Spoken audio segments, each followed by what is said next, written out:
Okay, this is Hover Strike Unconquered Lands on the Atari Jaguar CD.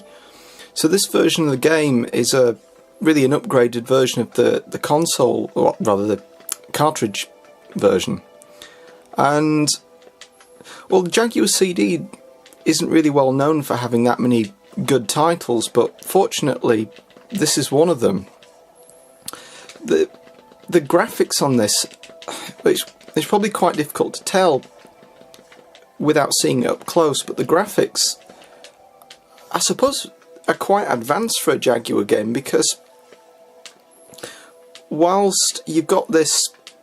Ooh, helps if I actually see where I'm going.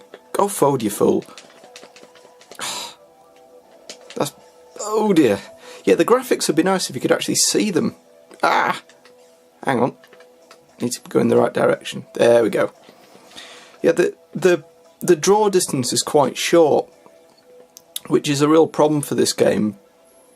But the visuals have got real-time lighting on them, which is quite impressive. And even, I'm not sure if it's just my eyes, but it almost looks like it's got bilinear filtering, which is really what you'd expect from an N64 or, you know, the Dreamcast or a 3DFX card. I don't think it's on everything. I think it's only when you get very close to enemies and maybe a little bit on the textures. But it looks quite nice. It certainly looks better than the cartridge version did. And it does make you wonder with some of these Jaguar games whether the poor quality textures weren't due to limitations in the hardware, but they were maybe more to do with limitations in the cartridge size, and the CD, I think, is put to good use here. The gameplay's quite basic. It's really what you'd oh dear, has it crashed? Oh no, I've finished the mission.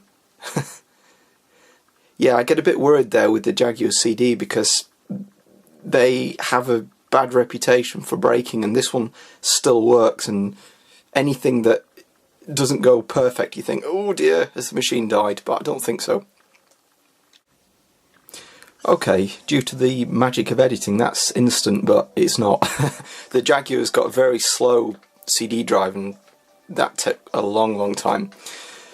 Yeah, as I was saying, the game is fairly typical for really that in-between genre between the 16 and 32-bit machines like the Mega CD.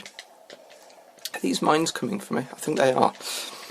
And really all you've got to do is just go from point A to point B and shoot this, and you know what I mean. It's a bit like Thunderhawk, those kind of games where you've got certain targets you've got to take out and then just go to the next one, or Cybermorph on the Jaguar.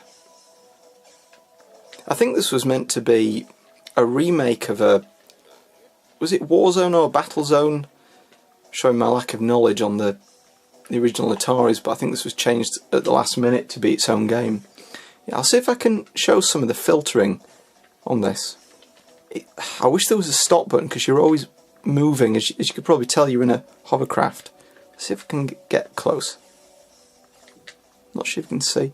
I'm sure that that's doing bilinear filtering, which is quite impressive. But anyway, back to shooting stuff.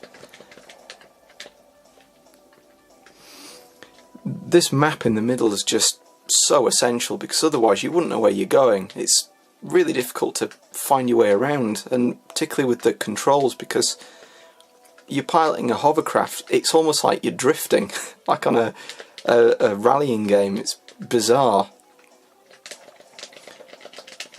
But fortunately, I suppose for the oh, that was some terrible texture warping. Fortunately for the player, the enemies aren't that bright, so as long as you keep moving, you don't really get shot. Ooh. Loading, crashing. Oh, that was it. That was weird. I'm sure the objective for this was to take out these two radar stations, but I gather I have.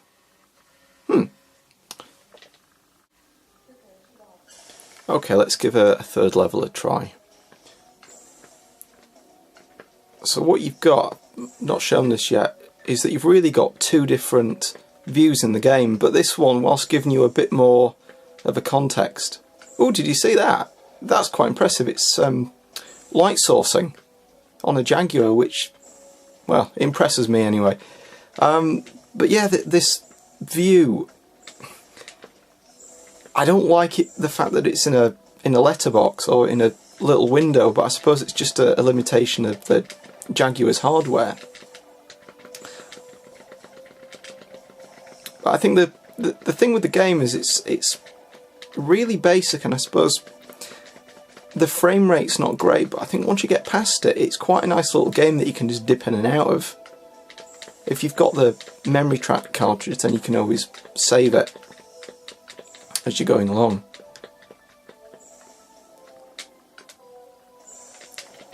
There's always things shooting you in this. You've got to keep moving. But you get missiles as well. See if I can... There we go. See if I can find it. Again, nice bit of light sourcing. Oh, there we go. Problem is, if you're going so fast, you can miss things. The way the controls are is that the A button is go forward. You don't really have a brake. It's more... You've got to use the horrible numeric pad on the Jaguar. And button 1 is fire missiles, but you've got the star button at the bottom, which is go back. Whoops. Press the right button, go backwards. These aren't even hitting. Oh, that one did. I don't want to fire too close, otherwise I'll get blown up. I'll blow myself up, which I don't really want to do. Okay. Yeah. It's finally going forward now. It's bizarre controls, and I can see why at the time this game wasn't very popular. I remember when I first bought it, it was from an electronics boutique, and this would have been, oh, I don't know, maybe 98, 99, something like that, and it was in a bargain bin, and it was dirt cheap. It was only a couple of quid, and when I took it to the front, they said, wow, thank you, someone's actually bought this game. They'd had it in there for years, and they just couldn't sell it because no one had a Jaguar. And I think I was quite lucky to pick... Ah, done it. Don't crash, please. Yeah, I was quite lucky to pick this up when I did. It was only... I think it was only about 50, 60 quid from a cash converters, and I think they were doing the same thing. I think they were just trying to get rid of it, and I think that's where I picked up most of my retro games that I still own. And really, I think in the late 90s, all the stuff that we treasure now was just obsolete crap, and shops were just trying to get rid of it. Right, I think I'll leave it there. Wow, the distancing is terrible on this, but I suppose it's a night level, so maybe you can excuse that. But I think that the Jaguar CD is...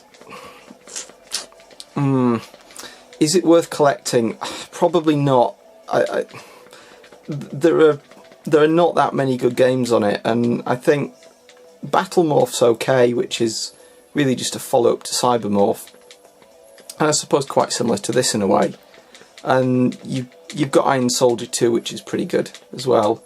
But other than that, there aren't that many good games that are not just conversions of PC games. I really don't know where I'm going on this. It's completely dark. Oh, there we go. Stay still. Hang on, I better stop. Stop! There we go.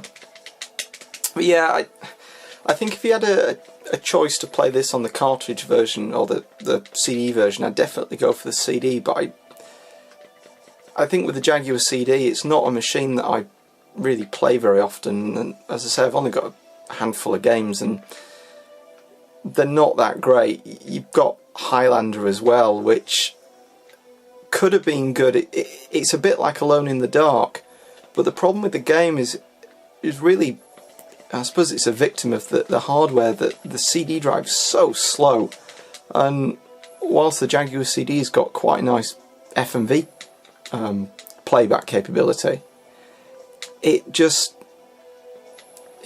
in games like Highlander, you're swapping between static scenes, very much like Resident Evil as well, and it's just a load time which just makes the game so slow, and it really takes you out of the experience, which is a bit of a shame. So I think if you've got a Jaguar CD and you're looking for at least one good game to play on it, this might be one to pick up. I think if you've got the cartridge version and you've enjoyed that, then you'll probably enjoy this. But I think if you don't own one and you were on the fence about getting one, then I think for the cost of them now, it's not really worth it. But I suppose if you've